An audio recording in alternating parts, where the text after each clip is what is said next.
जी, भटशा समेत मटियाला ज़िले जे मुख़्तलिफ़ शहरनि में मंशियात फ़रोशनि ख़िलाफ़ क्रैकडाउन कयो वियो आहे। 30 मंशियात फ़रोश खे गिरफ़्तार, केस दाख़िल।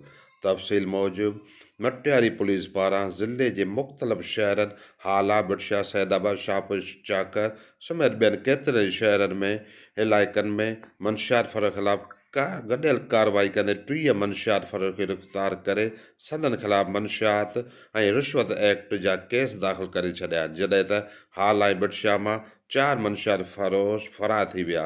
ॿिए पासे कार्रवाई दौरान पुलिस खे हिकु एल्टो कार ऐं 4 मोटर साइकिल समेत वॾे मक़दार में मंशियात ऐं ॿियो सामान हथु लॻी वियो। हुन समय एसएसपी मटिया अनुराग रंद चयो त जेसिताईं मटिया ज़िले जे शहर में मंशियात जो ख़ात्मो न थींदो, असां जूं कार्रवायूं जारी रहंदियूं। मोहम्मद आज़ान समूह सां गॾु मुस्तक़ीम समूह इबरत न्यूज़ भटशा।